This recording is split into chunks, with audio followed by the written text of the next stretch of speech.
Hello and welcome. This is Dr. Andrew Heyman, and we'll be discussing the first triad of the metabolic code triad system, which is adrenal, thyroid, pancreas.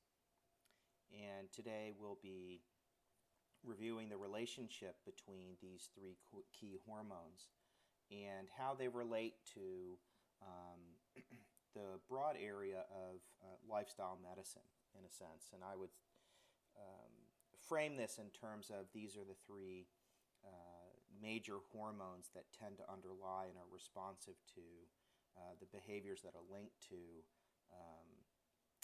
the components of lifestyle medicine, which includes nutrition, stress management, and exercise. So, adrenal, thyroid, pancreas. What we're doing here is we are applying the discipline of a systems biology approach to the metabolism of our patients. And just as I described in the introductory lecture, we like to break down the ways in which the physiology of our patients communicates with itself. And just like the oldest healing traditions in the world recognize that there were patterns that patients would present with, and these patterns were repeatable and observable over time and culture that persisted for thousands of years.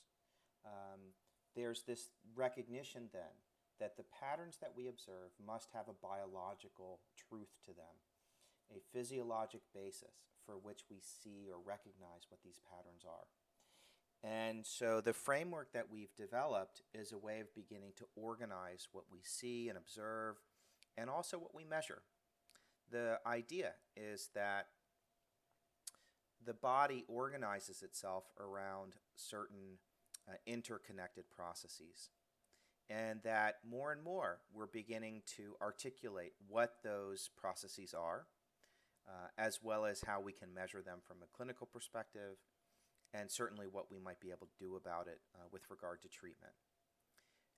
And this is all a way of simplifying the complex presentations that many of our patients present with in our clinical practices. So it's a framework. And certainly one could argue that there are other interconnections, other relationships that we can observe and measure that are also important, and I would agree. So don't think that this is the only way or sort of a immutable framework in a sense, but rather it's a way of pointing our attention and pointing our activity in a certain direction to make sense out of what we see with our patients on a day-to-day basis. Adrenal, thyroid, pancreas in particular, I think is so important because it is the lifestyle triad.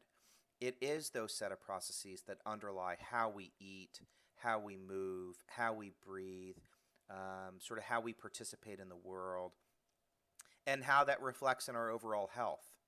It's these three hormones, cortisol, insulin, and thyroid, that drive or underlie, in a sense, those behavioral choices that we've spent quite a bit of time focusing on in the first section of our course 6201.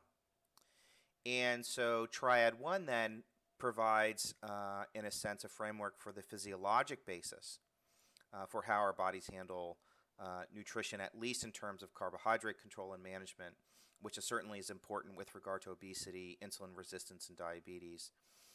Cortisol in its participation with regard to the stress response, and then finally thyroid in its regulation of cellular energetic activity, and in particular the production of ATP. And when you think about it, all three hormones, whether it's insulin or cortisol or thyroid, they participate directly in energy production of the body. And so insulin, with regard to the ways in which it helps us manage carbohydrate intake and sugar balance, or cortisol in the way that it sends energy, in a sense, or directs energy to key bodily systems when we're under stress.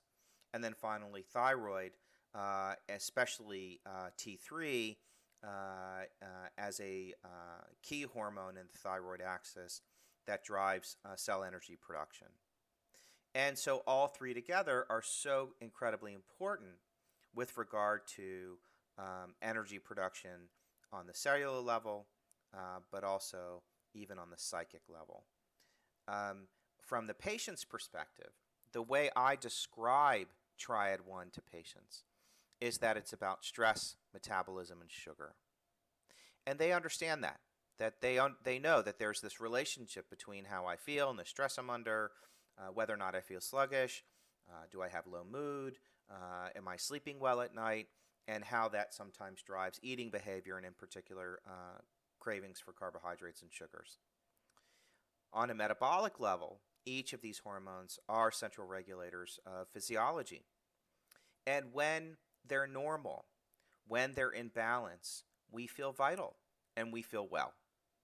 It means that we're eating for our needs, we're dealing with our stress and coping with that stress appropriately, that the rate of the thyroid in terms of metabolism is sufficient for our energy needs and demands throughout the day. And so the big drivers of health are in balance. When they're out of balance and we see abnormalities in blood sugar control or decreased thyroid function or abnormalities in the stress response or combinations thereof, people tend to feel tired. Regardless of the source, they tend to feel tired. And in addition, it's not uncommon for patients to gain weight. And we know that's true for all three hormones. Where people put on weight may be different. When someone is under significant amounts of stress, they tend to deposit weight centrally around the belly. If there's growing insulin resistance, weight is typically distributed evenly. And with the thyroid, it looks more like insulin resistance, but there is some attention to fatty deposits in the upper back and neck. So what are the characteristics then? And this harkens back to my own training in traditional Chinese medicine that certainly is grounded in this notion of observation of patterns and that patterns matter. But we also like to apply characteristics to these patterns, that we want to give them an identity in a sense. How do we immediately recognize them from that physician-observer perspective, even before we make a measurement, even before we reach for a lab test? And I think this is so critical and crucial. It's one of the great powers of the traditional healing arts. And if you think about it, 3,000 years ago, they didn't have an EKG machine. They didn't have a CT scanner. They didn't have the ability to run blood work. And so they spent a lot of time developing the personality and character and mental capacities and spiritual capacities of the practitioner, because they were the EKG machine. They were the CT scanner. That when you develop your awareness and you increase your sensitivities and intuition and your ability to observe all of the nuances of an individual, you're able to gather ever greater amounts of information. And part of that is the ability to recognize the patterns that present and when those patterns are healthy and when they're not so healthy. And from my perspective, the key characteristics for Triad 1 include a sense of balance in the world, physical balance, and what I mean by that is balance with food, a balance in terms of stress, a balance in the way that we manage our relationships and our energy, how we sleep, how we breathe, how we move physically through the world, how we rest and repair. All of that is contained within Triad 1. And so there's this corollary ideas, there's this sense of movement. And what's interesting is that when you understand that these three hormones intrinsically have a need for variability, that there's movement inherent in them, that insulin needs to rise in the setting of a sugar load and then fall back to baseline. Or cortisol, it rises in the setting of stress and then should fall back to baseline. And so too are there normal patterns with regard to thyroid production throughout the day.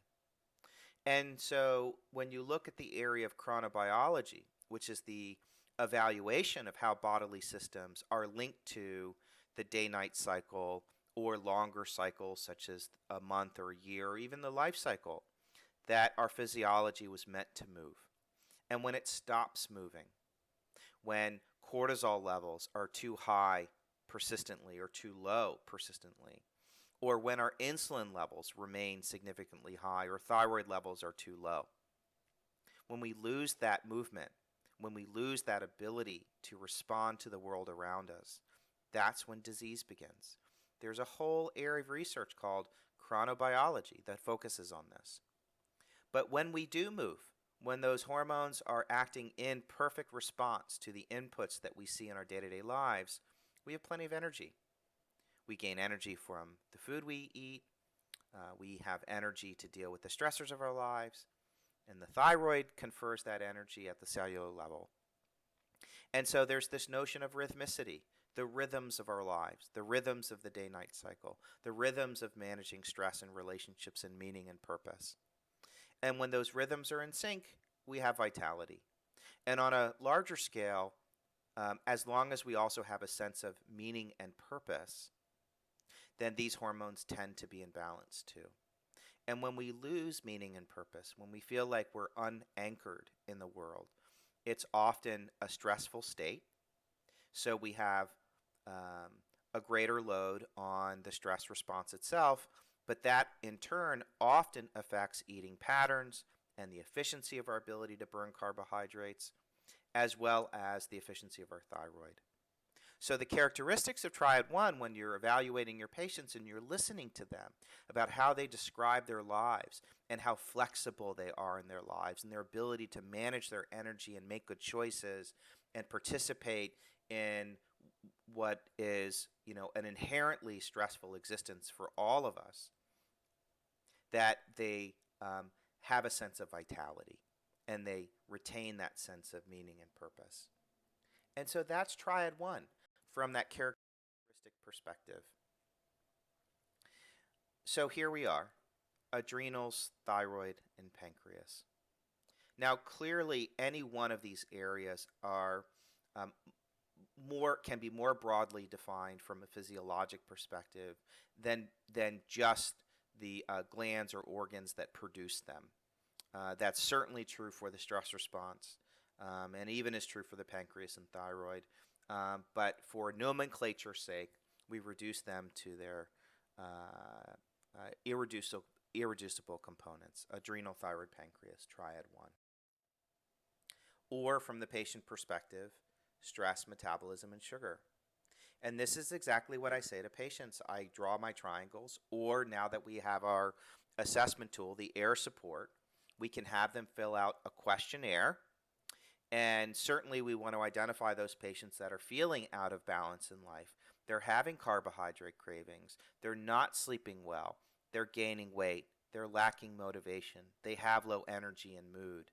Usually that signals a Triad 1 imbalance. And so if you really listen closely to your patients for each of the triads, you can begin to hear them talking about these systems that are becoming imbalanced in their lives. Again, without ever drawing a single lab. Now, the lab values are helpful because it can tell you specifically what's going on with any one triad or set of systems. But I really want each of you to start listening to your patients, observing these patterns that are repeatable, they're grounded in the evidence, and have a true clinical reality. So, in terms of normal physiology, I've listed here several of the most basic properties and activities that each of these three hormones participate in. So, for the pancreas, which we know produces insulin in response to a carbohydrate or sugar base meal, insulin is designed to, or has the purpose of, converting glucose to glycogen. It limits fat and protein to glucose, and it facilitates cell uptake of glucose. So glucose is carried into the cell, and the cell then has an energy source for its metabolic activity. In terms of the stress response, we know that cortisol is very important for regulating protein, carbohydrate, lipid, and nucleic acid metabolism. It works as an anti-inflammatory. This is a key point and one that's often overlooked because cortisol is the main brake on the immune system. And when cortisol levels are high, the immune system tends to be suppressed. And conversely, when cortisol levels are measured to be low, the immune system is unregulated. There is a higher level of baseline inflammation in the patient, and there's a greater risk for autoimmunity.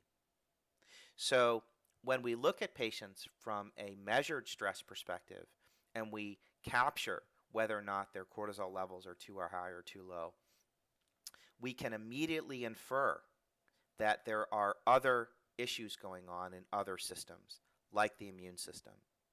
And similarly to insulin, cortisol is very important for overall energy production. And then finally, for the thyroid, we know that thyroid hormone is important for producing ATP, which is the cellular version of the power pack of the cell produced in the mitochondria.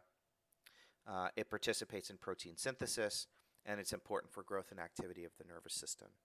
So all three hormones have unique responsibilities, but also some overlapping responsibilities in terms of managing the overall energy cycles of the individual.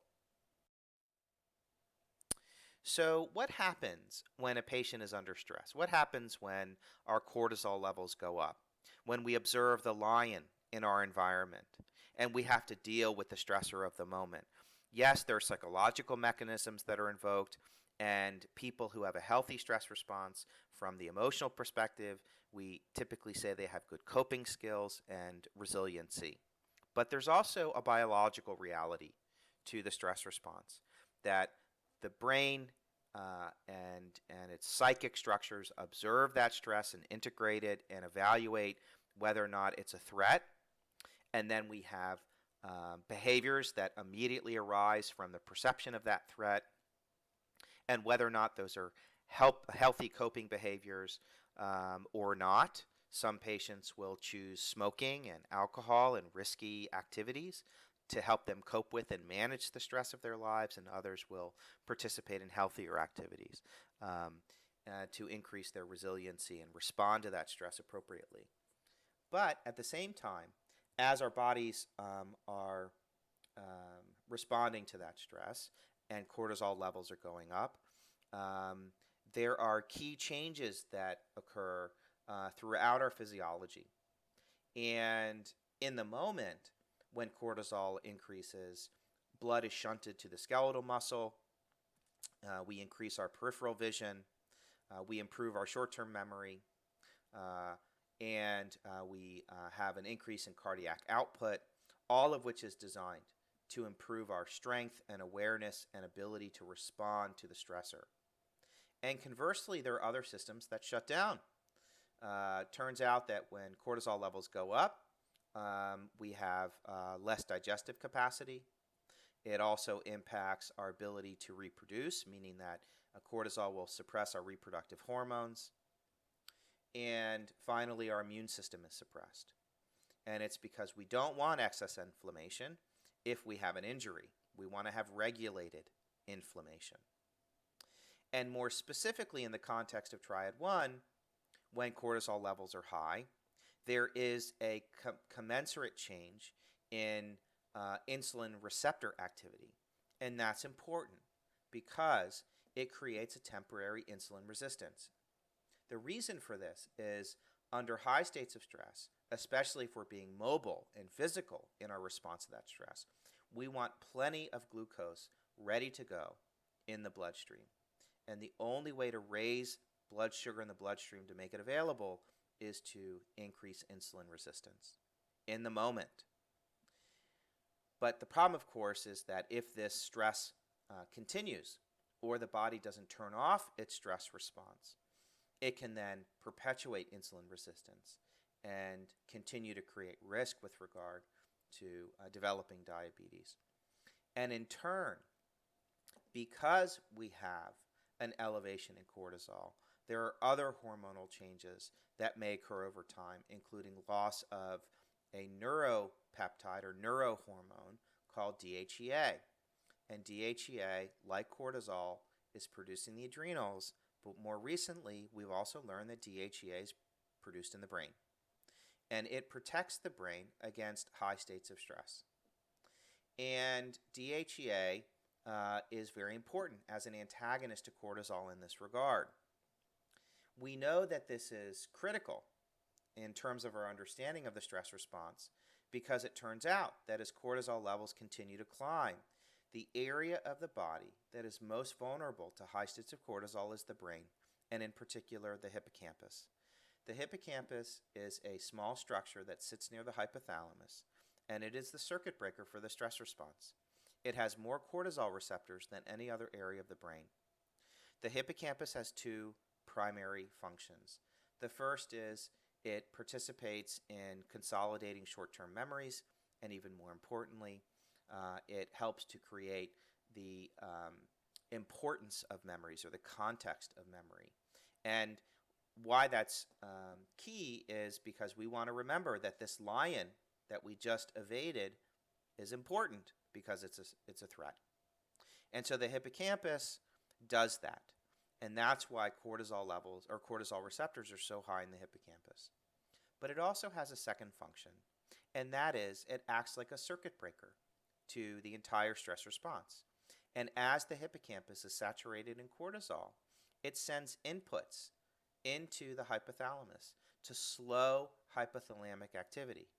It is a brake on the hypothalamus so that we don't end up having an over-exuberant stress response. But unfortunately, over time, just like any other tissue, if you continue to stimulate it, there is a risk for decreased function and even physical injury from all of that cortisol. And that's exactly what happens with the hippocampus. And with those physical changes comes alterations in the integrity of the stress response. And this is how people go from a high stress state to stress state, because the brain can sense changes in the hippocampus. And if the hippocampus is starting to be overly saturated in cortisol, the brain says enough is enough. And it will turn down the stress response. So, as I mentioned before, if cortisol levels are high, not only do we have impact on the brain, but also it will suppress the immune system. And we will see lower levels of IL-6 and TNF-alpha under high states of stress. And if cortisol is low, we see increased levels of IL-6 and TNF-alpha. And finally, over time, if we have ongoing stress, this will lower DHEA, that's the brain protective hormone that I've mentioned, and that when this occurs, we see accelerated injury to key centers in the brain like the hippocampus. So when DHEA levels decline, we know that DHEA also participates in serotonin control. And serotonin is one of our feel-good hormones or chemicals for the brain. And if serotonin levels are low and DHEA levels are low, one of the ways that the body responds is that it initiates carbohydrate cravings, because carbohydrates increase serotonin. So all of this is to say that when we're under stress, we can see changes in blood sugar response and insulin sensitivity, carbohydrate cravings, weight gain from both elevated and or low cortisol, as well as insulin issues, secondary changes in the brain and the immune system, and then finally, we also see alterations in thyroid. And the important consequences of this are, over time, there can be a diminishment of the brain's ability to control thyroid hormone output, but also, more importantly, cortisol blunts the conversion of free T4 to free T3. So the thyroid itself produces free T4, which is one of the main hormones that we measure for thyroid function, and cortisol interferes with the conversion to T3. And this is also on purpose, because in the moment when we're under stress, we don't want excess free T3, because among other properties, T3 has a very strong impact on heart rhythm.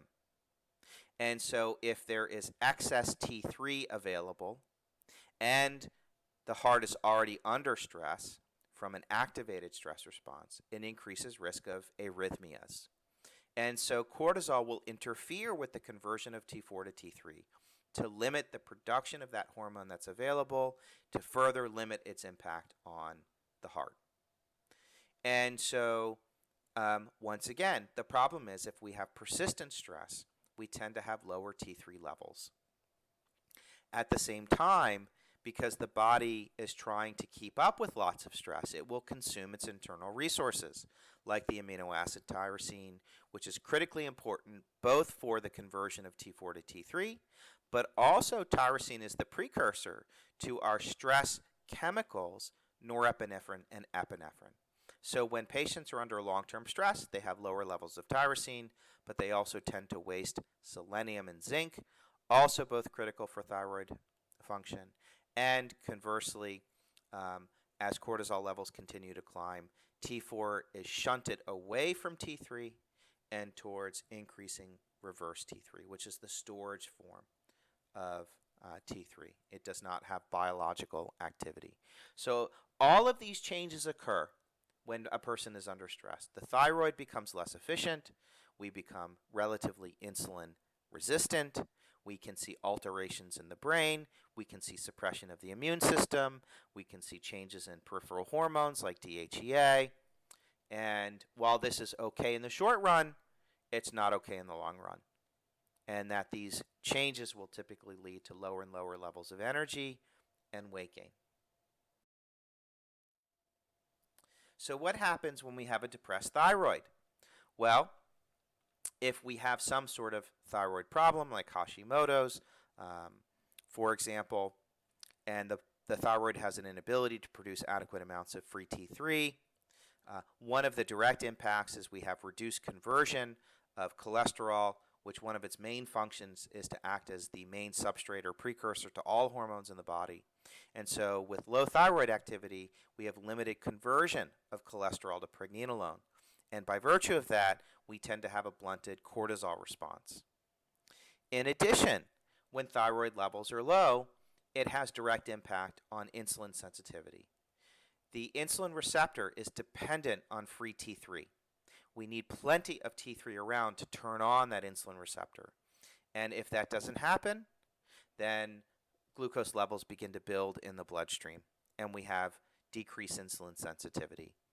As a result of low thyroid activity in combination with insulin resistance, the body is not able to efficiently burn glucose in the setting of oxygen, and this in turn creates additional oxidative stress, that other glycolytic pathways are initiated that are less efficient, that the Krebs cycle does not produce 38 ATP, but only 2 ATP, or less than 38, depending on which system is turned on.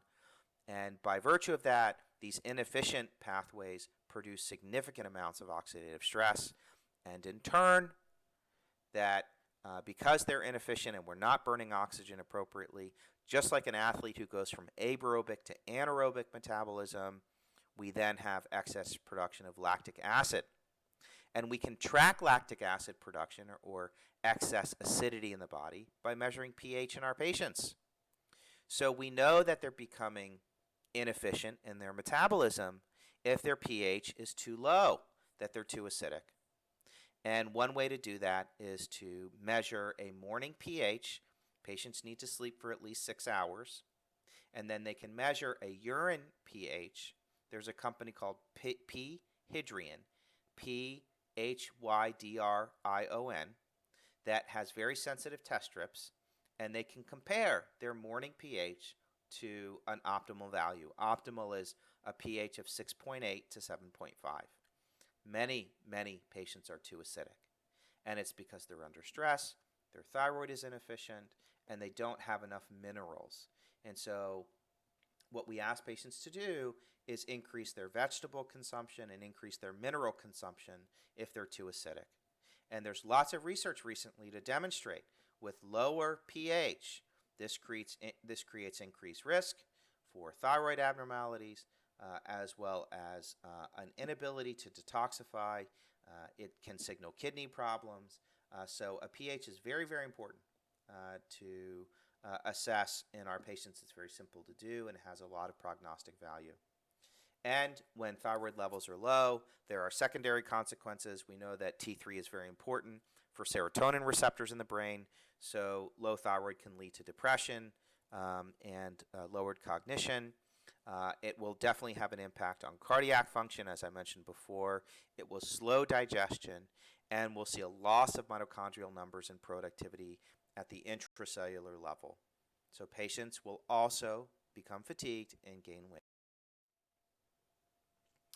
So you can have a patient who presents with a primary disturbance of elevated insulin only. This would be an individual whose stress is under control, the rate of metabolism is under control, but unfortunately they're eating foods that are creating too much pressure on their carbohydrate metabolism. And you won't see abnormalities in the other two areas. Conversely, you can have someone who's under acute stress, but it hasn't had much impact on their thyroid or blood sugar control. They're not reaching for carbohydrates so much, their energy is preserved, they're just under stress, and there are things that you can do to help them. And then finally, they can present with lowered thyroid function. And this can be an isolated abnormality as well. So any one of these presentations can occur. It's not so much that we have to have a patient that will have changes in all three areas. But the reality is, it's often true that when patients present and they're gaining weight, they're tired, they're not eating well, they're under stress, they're not moving and breathing and not living in sync with the rhythms of life in terms of the day and night cycle, if they're not sleeping well and managing relationships, if they're losing meaning and purpose, then we will tend to see multiple changes occurring simultaneously. And one of the principles of understanding the theory of the triads is that we can go from early metabolic disturbances where we see functional alterations in the domains of the triad, which ultimately can lead to further and further imbalance, which ultimately can result in overt disease. So the process of analyzing an individual is not only to determine, well, which system or triad do we think these imbalances are occurring in, but what is the degree of imbalance? How problematic is it? From the algorithm perspective, when you're looking at our report, the Triad assessment report, you'll notice that there are numbers attached to the sum total of imbalance of any given triad, which is a composite score of both the laboratory data as well as the questionnaire. And we feel that anything over 500 is a significant imbalance in that particular triad. And so, too, the system will rank the triads in order of imbalance from top to bottom on the initial sheet.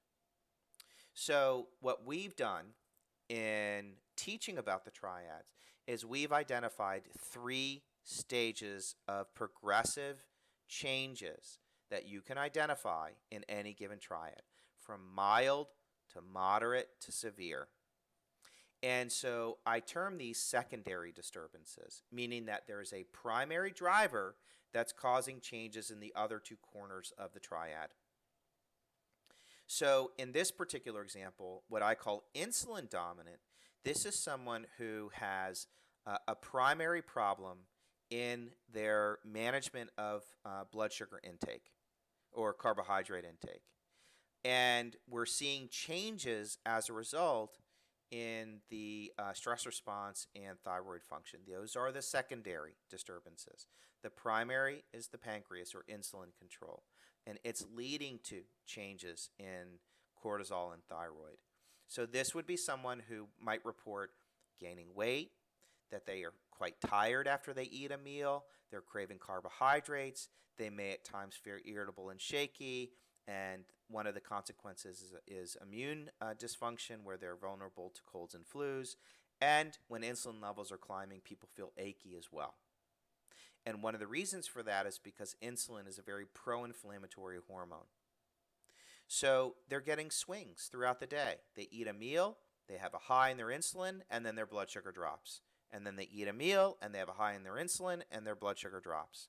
And so these swings of energy can become very, very disruptive. One of the ways that the body tries to blunt the swings in energy is it will purposely raise cortisol.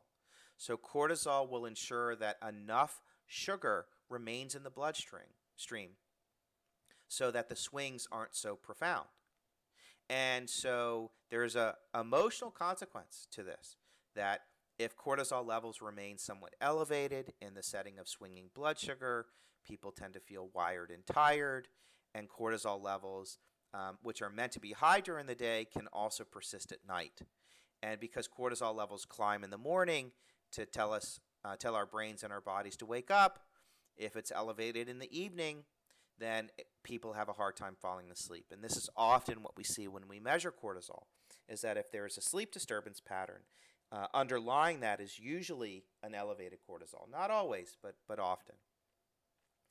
And elevated cortisol, in turn, leads to central obesity, belly fat. The other component to elevated cortisol and a stress response that doesn't turn off is mind racing. It's the hamster on the wheel. And we need to calm the mind and calm the stress response. But it's very hard to do if you don't deal with the blood sugar issue. And finally, we'll see alterations in thyroid. And it's a consequence of the elevated cortisol and elevated blood sugar, as I've mentioned before. So when thyroid levels start to decline, people tend to feel cold. They often have sluggish mood, and they have a declining memory. They feel heavy and slow, and they have a hard time getting started during the day. So those are the symptoms that often describe an insulin-dominant Triad 1 imbalance: weight gain, fatigue, carb cravings, wired and tired, poor sleep. And so what do the numbers look like? We may see an elevated fasting insulin or an insulin challenge test. An elevated fasting insulin, and I want you to write this down, an elevated fasting insulin, in our estimation, is anywhere from 10 to 20. A formally diagnosed hyperinsulinemia is 22 or above, but we really like to see a fasting insulin between 2 and 6. Elevated fasting glucose, anything above, and I know this sounds aggressive, anything above 84. Now, we know the normal range is 70 to 100, but there was a large study out of Kaiser Permanente where they followed 47,000 lives, all non-diabetic, for 10 years. And what they showed is that for every point of fasting blood sugar above 84, 85, 86, 87, all the way up to 100, the person had an additional 6% increased risk for developing diabetes in the next 10 years. 6%. So if it's 6% for every point above 84, their risk at 90 would be 6 times 5, or 30%. So at a fasting blood sugar of 90, they have about a 30% increased risk. 90. So far below the cutoff of 100. And they also showed at 90 that the individual had a much higher risk of microvascular damage to the eyes and kidneys, just at a 90. So we are very aggressive about controlling blood sugar. You want a fasting blood sugar at least below 90. You want a fasting insulin at least between 2 and 6. You can also see elevated liver enzymes in these patients if they're infiltrating fat into their liver because of their insulin resistance. We may see a slightly elevated cortisol if you draw a serum cortisol. The normal is about 10 to 14. A suboptimal and elevated cortisol would be 16 and higher. And a frankly elevated, of course, would be 20 or higher. Athletes tend to run in the 17 to 19 range because they're often under a lot of stress. You'll also see elevated cortisol in the saliva cortisol sampling, and that's pretty obvious. And then finally, we'll see changes in the thyroid. You may see a normal to slightly elevated TSH. We think the cutoff is 2.0 or above. Even Mayo Clinic just came out recently discussing this issue and thinking 1.0 or above maybe that should be the new kind of clinical cutoff in a sense. Still, the normal range is 0.5 to 4.5, but anything in the 2.5 range or above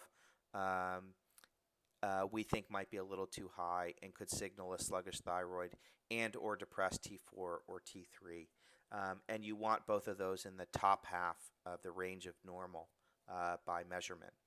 And that in this patient with an early disturbance, not yet do we see the presence of autoantibodies, no thyroid peroxidase or thyroglobulin.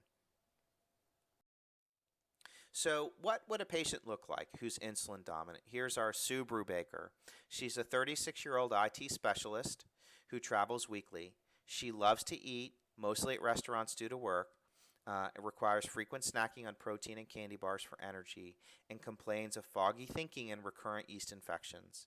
She's noticing weight gain, low energy but still completes tasks, complains of achy joints and can't work out as a result. I feel like I have highs and lows and my brain is like soup. Just don't tell me to stop eating sugar.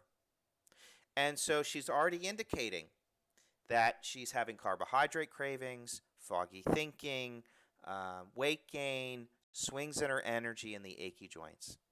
But she's young. She hasn't experienced so much stress in her life that she's had significant changes in those other areas per se, but she could get there. And so the mid disturbance in Triad 1 would be cortisol dominant. And you can see the arrows look almost the same, but not quite. The big change here is that this is someone who has what we call flattened the cortisol curve. And that is to say that cortisol levels have gone from the elevated state, someone who's been under lots of stress and induced brain-related changes and peripheral changes. We've read about this in Tom Williams' work in the first week. And then ultimately, they can be led to have a blunted cortisol response, where they have low cortisol. And this is more problematic because now we lose regulation on the immune system. The person is more systemically inflamed. They're at risk for autoimmune diseases. And we can surmise that there have been brain-related changes due to that excess stress. And this is exactly what we see on brain scans, that these patients tend to have smaller hippocampi or lowered activity in the hippocampi if we don't see structural alterations. So this is a bigger problem for the patient. They tend to have more fatigue, and a lower cortisol curve has an even greater impact on the pancreas and thyroid, that we see a larger risk for the consequences of insulin resistance, and we see a more pathological interference with the conversion of T4 to T3. So these individuals are exhausted. They typically have lower energy than patients who have a normal cortisol curve.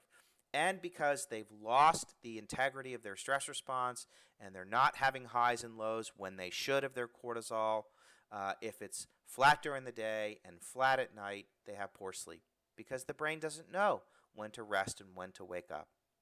And as a consequence of all this, they're achy and inflamed, they have low mood and memory, and in turn, we see alterations in insulin sensitivity.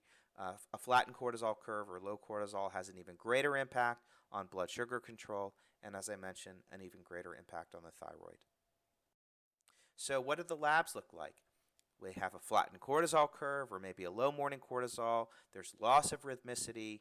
We could have either a very high or low DHEA. The high DHEA is a leftover from its reaction to the high cortisol, but now they've gone to have a low cortisol, and eventually that DHEA will decline as well.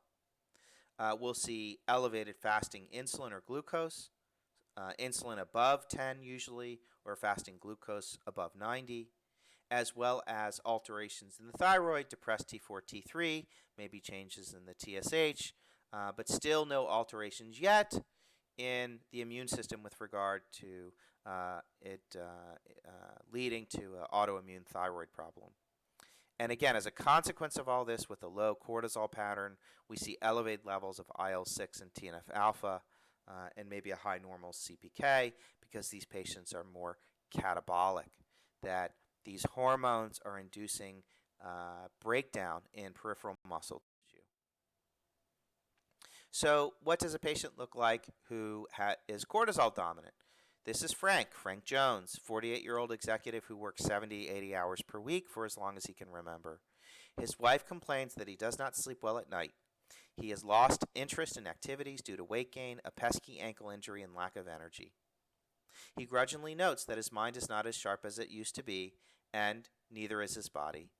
Frank feels tired and soft inside and out. He reports decreased libido. So this is all very common. Someone who has been under lots of stress, he's gaining weight, he's not sleeping well, he's tired and achy, and he has a lowered libido. That libido can be from the stress, but also cortisol's direct impact on his ability to produce testosterone. And then finally, thyroid dominant. This is someone who has a primary thyroid issue.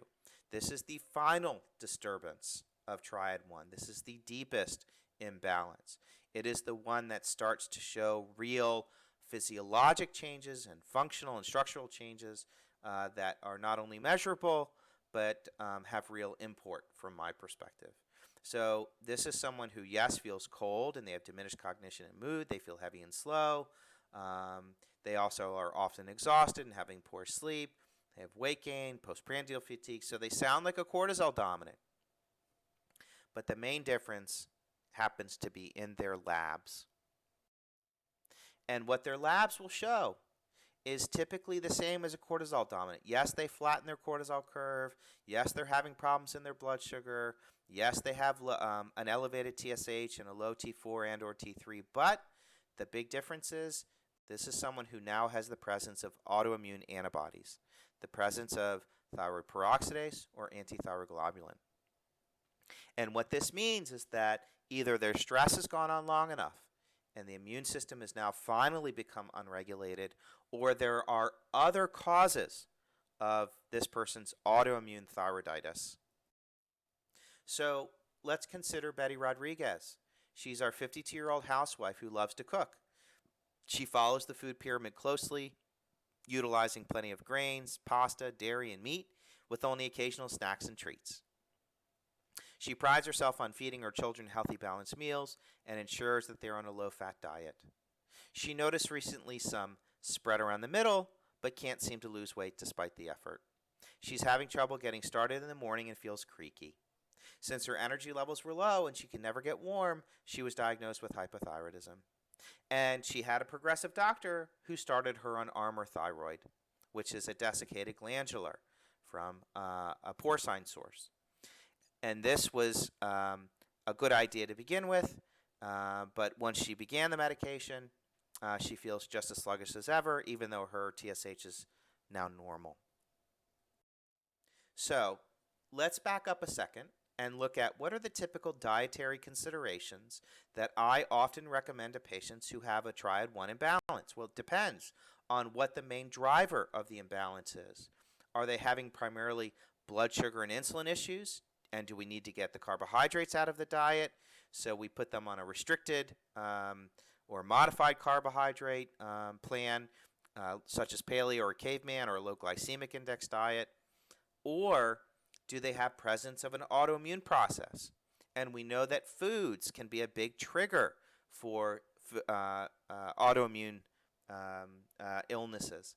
And so you may want to shift to, yes, maybe a lower carbohydrate diet, but ensure that you're removing common triggers like gluten, dairy, corn, and soy to see if that may further help reduce that autoimmune drive.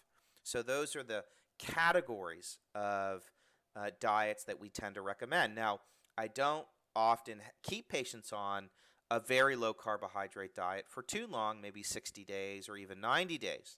But it turns out that if you restrict carbohydrates, this in turn can begin to affect thyroid function, and we can see a lower T3. So you'll need to start adding back in some carbohydrates. You might want to start with what are called the super starches, These are modified sugars that have recently hit the market. They're sugars that burn slowly, and they help regulate the blood sugar response. They're wonderful for people who are trying to control their blood sugar.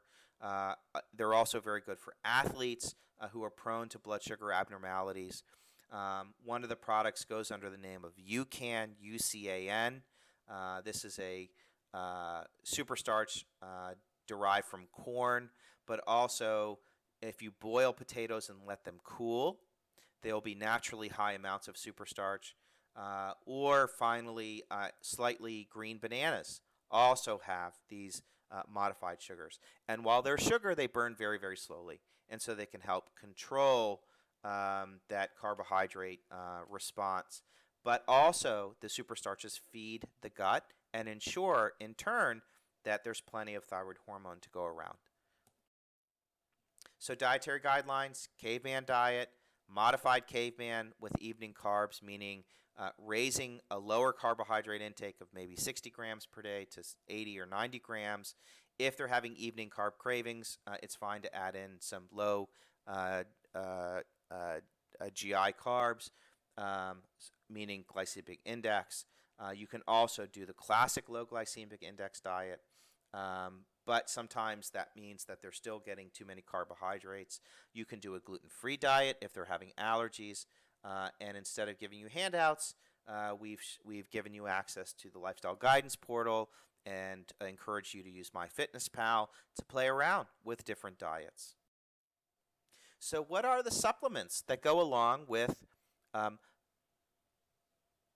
making metabolism more efficient with regard to Triad 1? And this is about restoring balance. So I know that one of the students commented recently, well, sometimes it's hard to motivate people to lose weight through exercise and diet alone if they're not seeing results. And why is that? I have patients who, are pretty good about moving and eating well, but they're having issues with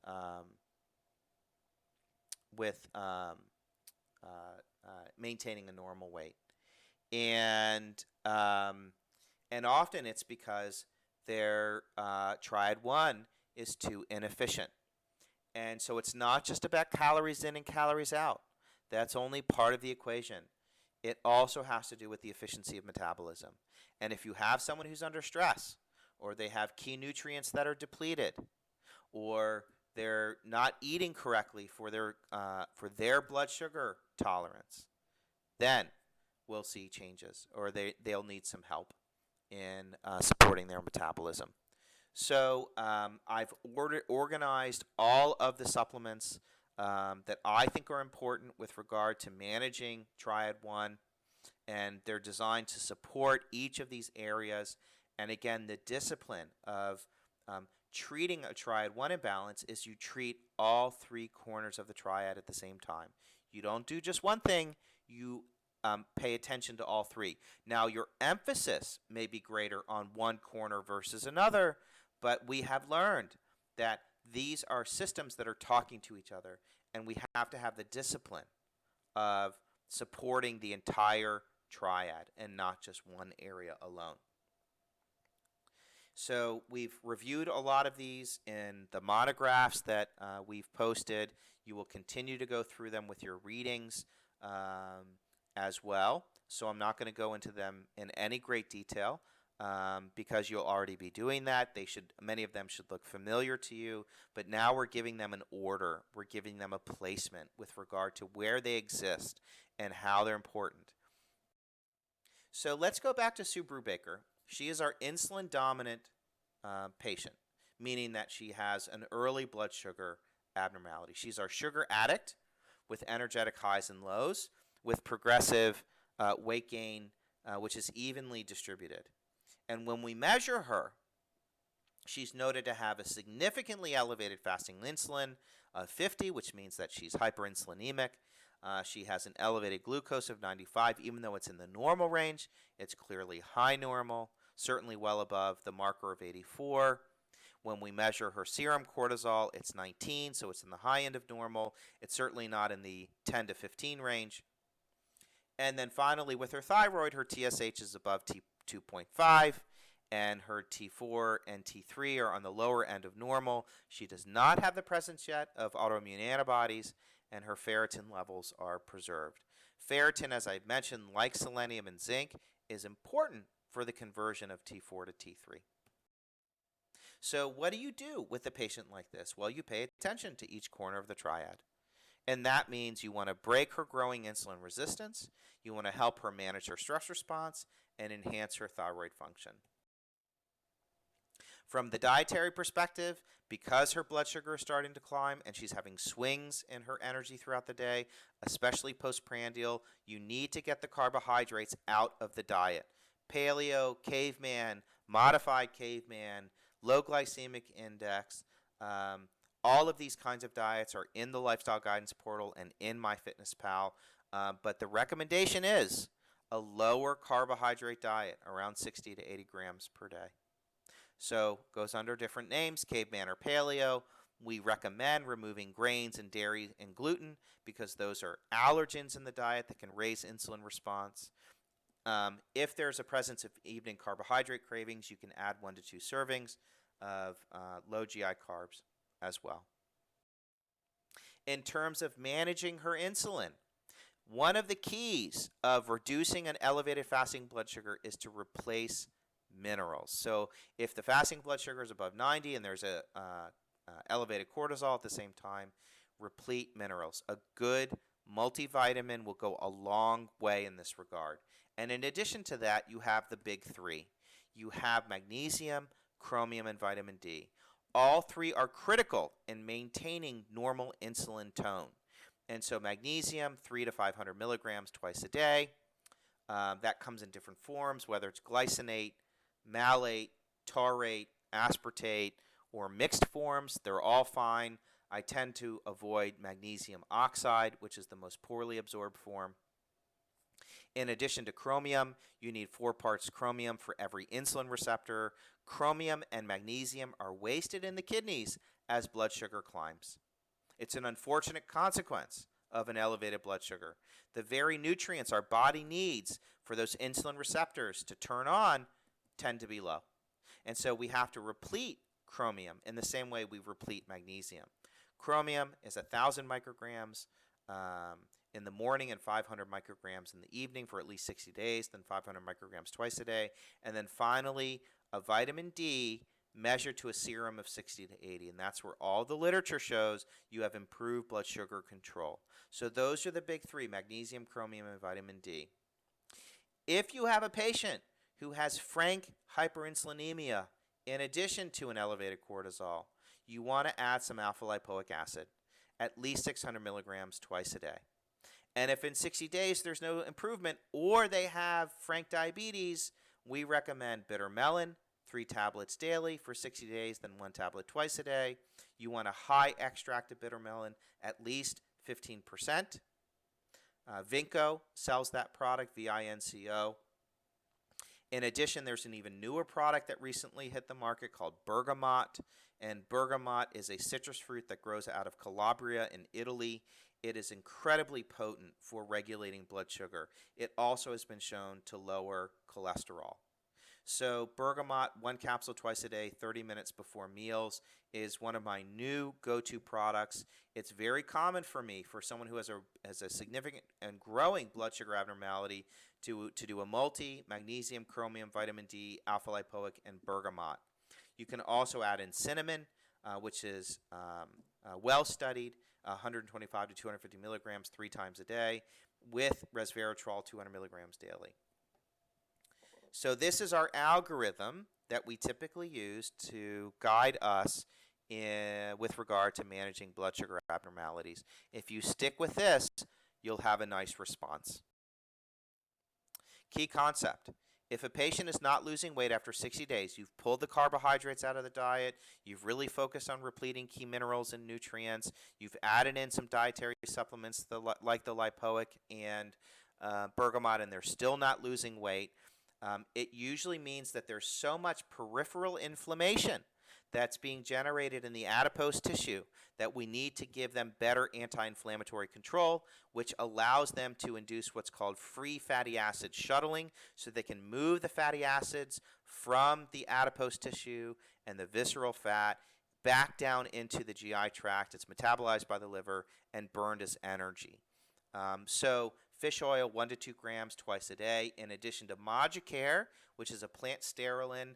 It's an extract of pine bark. It modulates the immune system, and it works in several ways. It decreases inflammation, but it also balances autoimmune processes in the body. It is a phenomenal product in that regard. I use it all the time for patients who have MS, lupus, Hashimoto's, rheumatoid arthritis, so on and so forth. So Magicare 2 tabs twice a day to decrease inflammation. For thyroid support, subclinical hypothyroidism, if their levels are relatively normal but they're having symptoms, we recommend selenomethionine and iodine. This is a product that comes from Professional Health Products. It's 2 tablets daily. And if they're quite symptomatic, you may want to consider adding in a thyroid glandular, 1 to 2 capsules daily. This is what I recommend is a product called Eco Thyro. It's ECO Thyro from Professional Health Products. And this will help restore normal thyroid control. If they're not having very many symptoms, but you've measured some abnormalities, they really do need some attention regardless, so selenomethionine iodine. In addition, because we need ferritin to help convert T4 to T3, if the measured range of ferritin is below 80 and certainly below 50 or even 30, it's ferritin 6 tabs daily for 60 days and 3 tabs daily. If it's between 80 and 100, they might need 2 to 4 tablets daily. You want to get them to around 100 or so. Chromium is also required for the conversion of T4 to T3. This is so critically important. So we think of chromium with regard to improving blood sugar response. It also helps with carbohydrate cravings, and it certainly gives people energy. But we forget that chromium is critical also for the thyroid. So when we want to encourage conversion of T4 to T3, chromium is a central actor in addition to ferritin and selenium and iodine. What do we do about elevated cortisol? Well, certainly breathing techniques, as well as potentially movement therapy such as Tai Chi or Qigong. You may want to advocate for massage or acupuncture. And then one of the wonderful products for an elevated cortisol is the mixture of magnolia and philodendron. This is a standardized extract which is sold under the brand name Relora. And Relora is taken as 1 capsule 3 times a day. You could also choose holy basil, especially if there are some irritable bowel symptoms. And then finally, phenyl-GABA or GABA, phenylated GABA, such as a product called Kavinace, K-A-V-I-N-A-C-E, Kavinace from Neuroscience, is also very good at blunting elevated cortisol, but the Relora is really the best. If they have anxiety and mind racing, I like to add the theanine. Theanine is the green tea extract. It binds to GABA and dopamine receptors, so it improves focus and concentration, but also instills a calm mind. And it induces an alpha wave state in the brain, which is a meditative-like state. So I like theanine. Usually it's 200 to 400 milligrams 2 to 3 times a day. Wonderful, wonderful product. It's been around for many, many, many years, originally developed in Japan.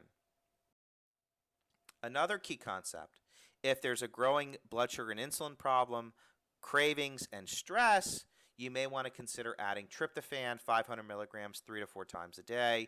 Tryptophan will help support serotonin production, lift the mood, and therefore decrease cravings.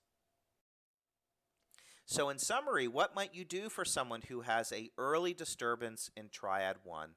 Well, for her blood sugar issues and weight gain, you want to get the carbohydrates out of the diet for at least 60 days, so paleo or caveman. You want to start adding back in trace minerals and nutrients. Consider an alpha-lipoic acid because she had elevated insulin, significantly elevated insulin.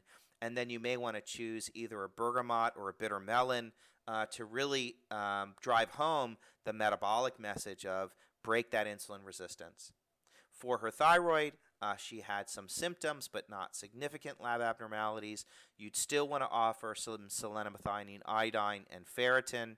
And then finally, for her elevated cortisol, you want to blunt that with a Relora or a holy basil, and then because she's having carbohydrate cravings, probably some tryptophan.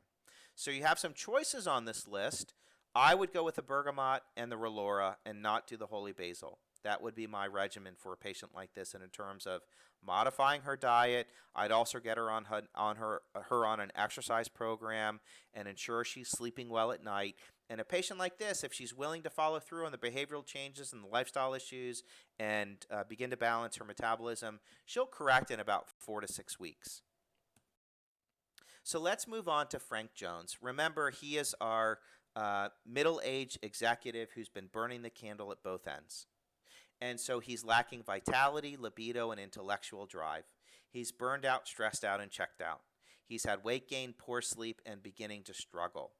When we look at his labs, now remember, he's flattened his cortisol curve, which means he's at greater risk for inflammation, and he's creating even more pressure on his blood sugar and thyroid response. So he's going to be more tired.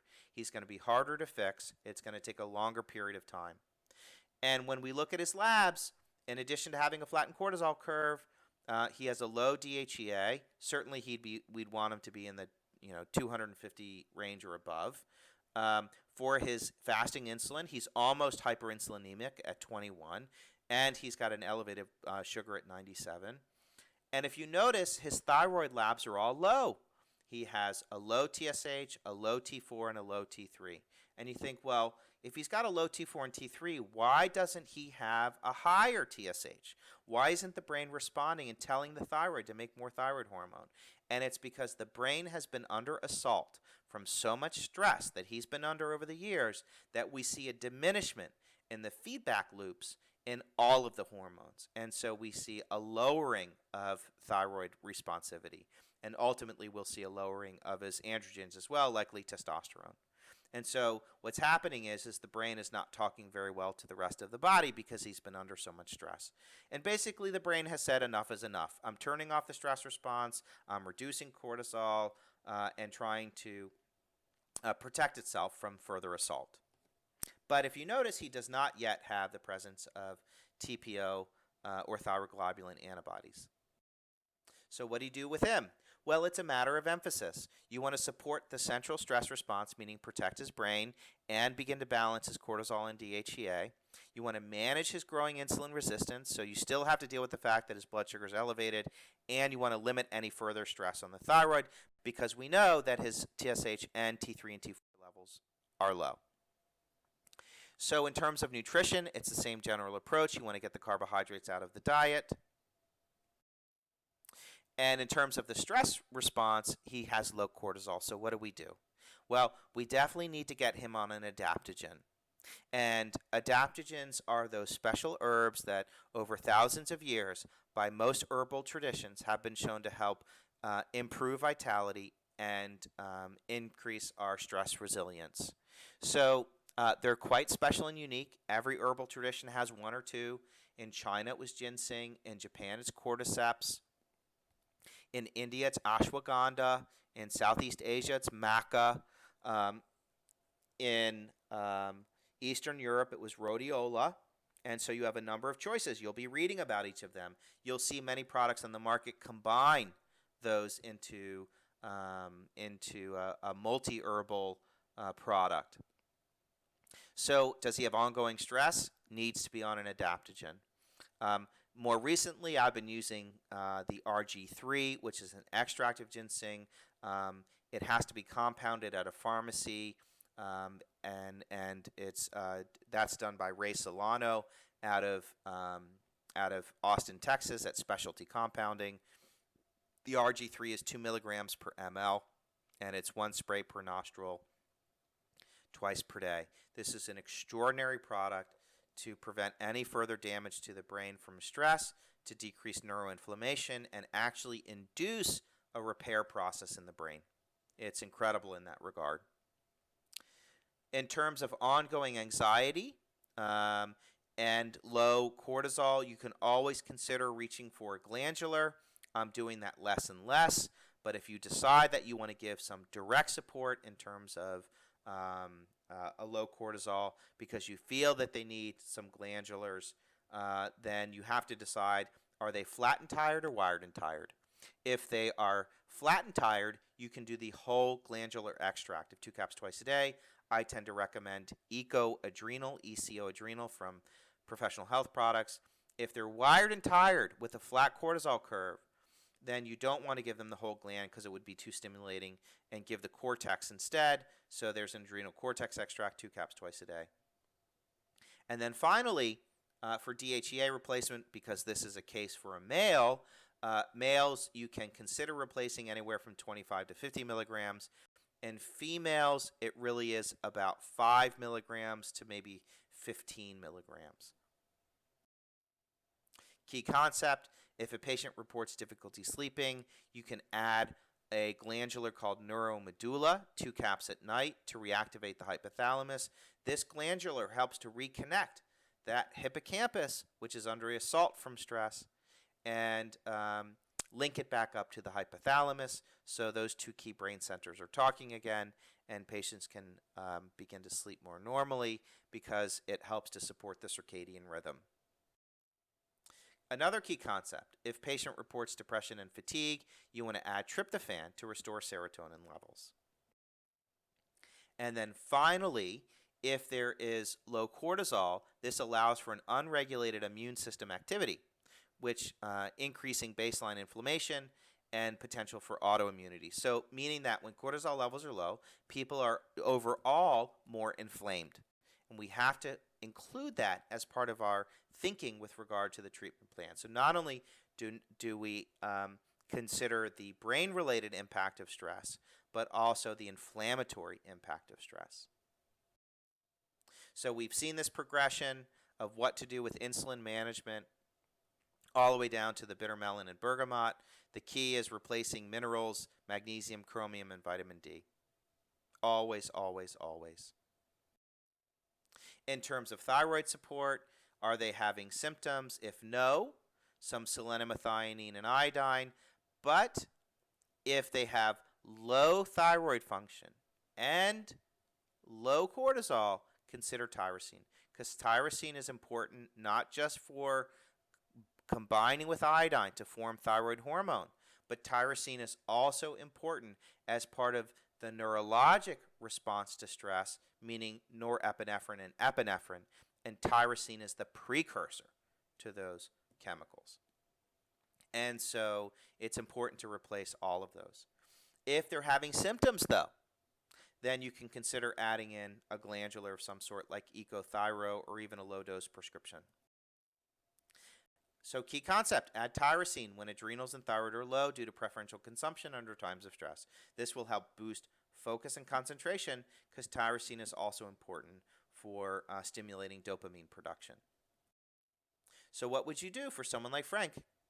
Well, the emphasis is on the stress response. So you want to consider something like an adaptogen such as ginseng, rhodiola, or ashwagandha.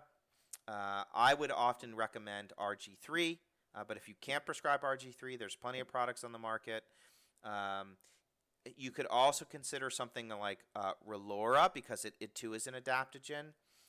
Definitely Moducare, because we have to modulate his immune system because he has low thyroid or low adrenal function. Because of his mood, he definitely needs some tryptophan for serotonin, and he has low DHEA, so he needs DHEA support, and he's not sleeping, so some neuromedulla. Because his sleep issues might be so profound, a Relora plus RG3 and neuromedulla may be just what he needs, as well as getting that inflammation under control with a Moducare. You could also consider doing a fish oil. In terms of thyroid support, you really want to focus on not just the selenium, methionine, and iodine, but the tyrosine and glandular. And then finally, the blood sugar issues. You got to correct the diet, get that behavior right, really support him over time, get him moving more, get him sleeping. All of this is critical because he's flattened his adrenals. And when that happens, it's creating greater risk for further inflammatory consequences, whether that's in the cardiovascular system, the central nervous system, in his digestive tract, and increasing his risk for autoimmune diseases. And the other problem is if you flatten your cortisol curve and you already have a chronic illness like heart disease or cancer or diabetes, it means that those diseases are worse. So more than ever, you want to help restore his stress response. It takes time. He's got to sleep. He's got to manage his stress. You have to build his coping skills. You have to support his metabolism. You have to give him that herbal protection that he needs and the time that he needs to get him back to health. It is all of it together. It's the traditional healing therapies. It's the metabolic support. It's the lifestyle management. It's those areas together that's going to really reverse the imbalances that you see in someone like a Frank Jones. And there are Frank Joneses everywhere, everywhere. And then finally, we have our thyroid dominant, Betty Rodriguez. So she is the most profound imbalance of Triad 1, where now we have the presence of autoimmune antibodies. So we have a fully unregulated immune system, and it has decided, by mistake, to attack the thyroid. So this, of course, is called Hashimoto's thyroiditis. She's our individual who loves to cook. She follows that food pyramid very closely, and she's very proud of that. She was treated with Armour Thyroid, and while her TSH is essentially normalized, she still feels sluggish. She's been gaining weight with cool extremities. And her labs look identical in a sense to Frank Jones, except for the presence of the thyroid antibodies, which in my mind is a big difference between the two. So the clinical strategy is you want to treat all the thyroid abnormalities, you want to manage the growing insulin resistance, and support the stress response. All of them together. Once again, the principle, the discipline of treating all corners of the triad, but it's a matter of emphasis. What is the patient presenting with as their primary driver with the secondary disturbances? So in this particular case, because we need to offload the immune system, that is a primary focus for you. You need to reduce that allergenic load. And in this particular case, you can do that through managing stress, but you also want to focus on food because of the relationship between food as a trigger to the immune system. And we know that in Hashimoto's, for example, gluten has been linked directly to autoimmune thyroid problems. So you want to get gluten out of the diet, but you probably want to remove also dairy, soy, and corn. Each of those have a high threshold or a high index in terms of stimulating the immune system pathologically. So you want to both lower carbohydrate intake, but also get the grains, dairy, and gluten out.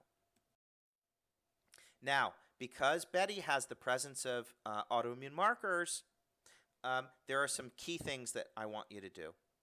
You have to first consider if she's having those, if she has the presence of those markers, and she's also on a glandular, you have to think about that. Because if her body has decided it does not like those proteins inside that gland, and now she's being given a glandular extract like Armour Thyroid, I suggest getting her off the glandular. So yes, you want to support her selenomethionine iodine. Yes, you want to give her back some tyrosine, but you want to get her off that glandular and switch her to a compounded T4, T3, or even just a Synthroid and Cytomel.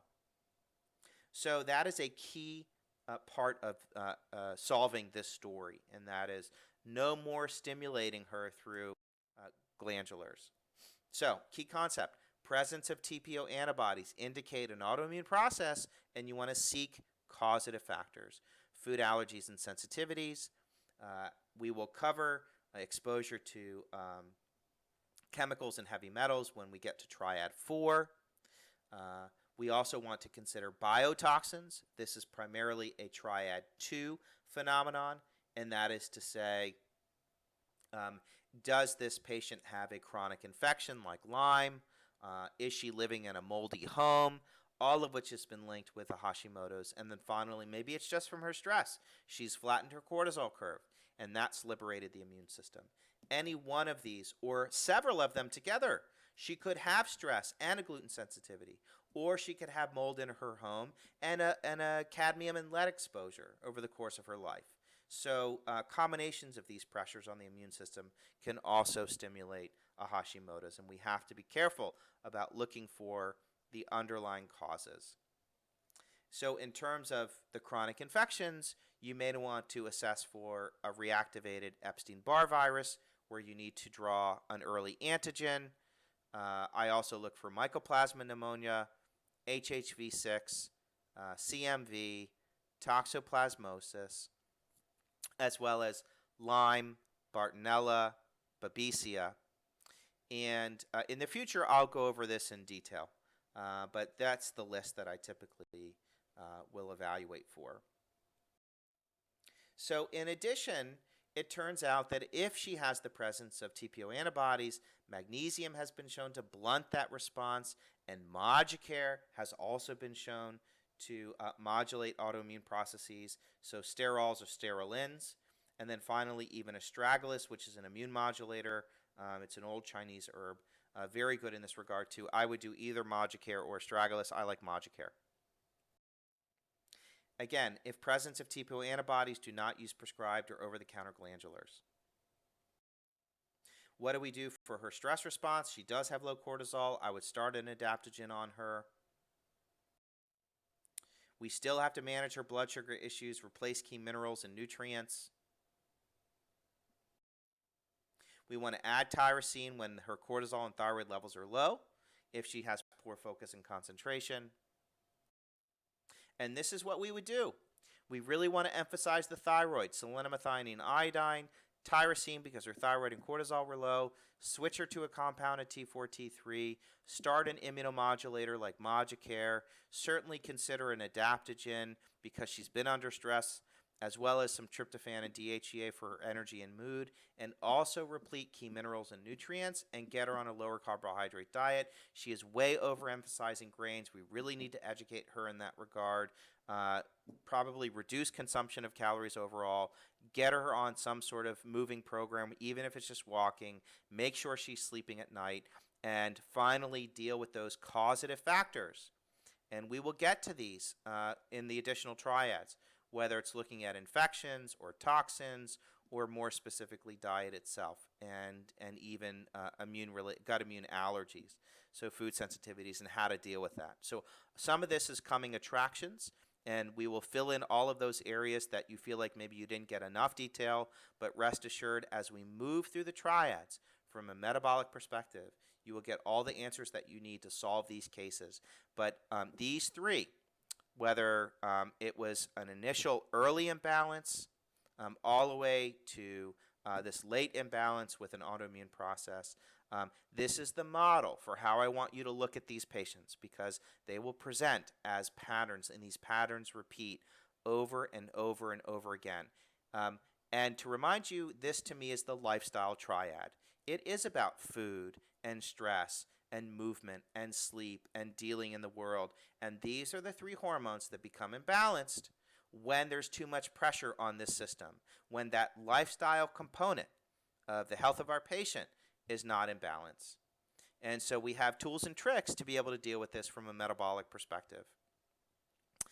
Thank you very much. I hope you got something out of this, and you will be using this as a model as you work up your patients this week, looking for individuals who have fatigue and weight gain, sleep disturbance, creaky and achy in the morning, low mood, low motivation. Those are the kinds of symptoms that we reviewed today that I want you to try and identify in your own lives and in your practices. You can use the questionnaire from the AIR support tool, from the assessment tool, to focus in on those self-report symptoms.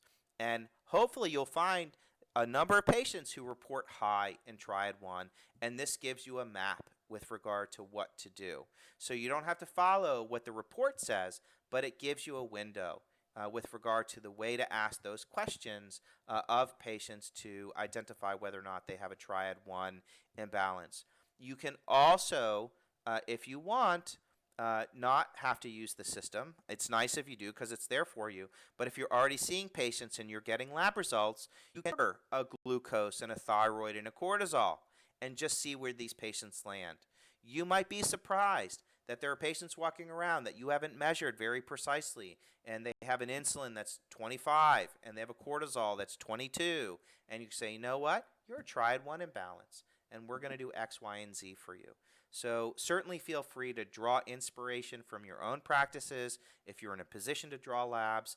If you're not in a position to draw labs, you'll have to go based on questionnaires and symptoms, which is fine. Some of this is observation and listening closely to your patients. Clearly, from a metabolic perspective, we'd like to measure, and that limits us if we can't, but it's not an impossibility to treat from this perspective. And if there are certainly any questions, feel free to contact me through the system.